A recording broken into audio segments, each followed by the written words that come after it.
Dear friends in Jesus Christ, there are so many sound effects in the world. I'm going to tell you two of those. The first one is the cheerful sound. The second one is the fearful sound. What are the difference between these two? A cheerful sound is always a sign of encouragement. See, take for an example. You are at a stadium and you are encouraging the place by cheering them. So, always a cheerful sound is a sign of encouragement. And what about a fearful sound? Take for an example. There is a jungle, and in the jungle, a sound of a roaring lion will always be a threat to all the animals. So, a fearful sound is always a sign of threat. The sound of God is always a cheerful sound, whereas a sound of enemy is always a fearful sound. Today in the gospel we read that Jesus is inquiring from his disciples about the people's opinion. And he says, who do the people say that I am? Everyone is coming with a different opinion. And those opinions are not of themselves, but of the people. But Peter is coming out with something different. And he says, you are a Messiah. See, immediately on hearing the words of Peter, Jesus says, Peter, these are not your words. So to say, this sound is not from you. Now, this sound is from God, because God only speaks good things in your life. And the story never ends with that particular statement.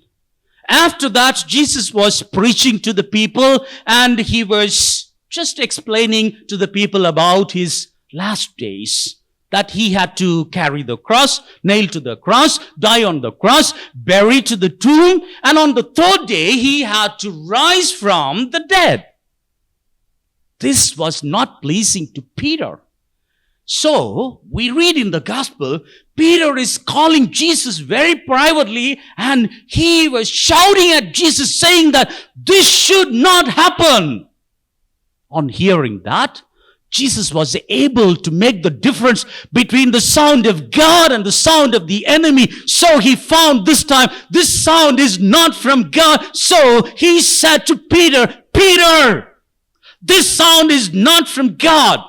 This sound is the sound of the enemy. So enemy, Satan, go away from my presence. See, Peter was a very faithful disciple of Jesus Christ. In his latter days, as he was writing his letters, in the first letter of Peter, chapter 5, verse 8, he writes this: you should be very careful, because the enemy is coming around the world like the roaring lion. So the sound of a roaring lion is a sign of threat. So he is threatening you. Why does he threaten you? Because he sees greatness in your future.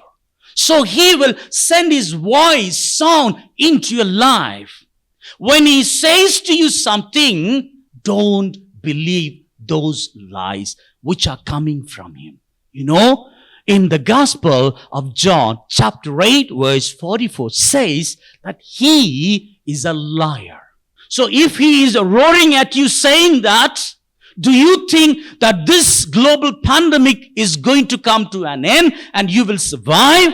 Never. You also will die soon. Don't believe those lies, but thank the Lord. You know why? Because those are lies. By these lies, he's confirming that you are going to live for a long time. Your life will be blessed by God. He may say that you will never ever find a good partner for your life. Don't believe those lies. Whereas, thank the Lord for confirming through your enemy that you are going to be blessed with a better spouse. And you should be very careful in differentiating the sounds. Like Peter, who had a very good experience with Jesus, he also was able to differentiate the sounds of God and the enemy. And that's what he was able to write the letter, saying that you should be very careful in making the difference between these two sounds. In life, let's try to identify the difference between these two sounds and have a happy and a prosperous life ahead. Amen.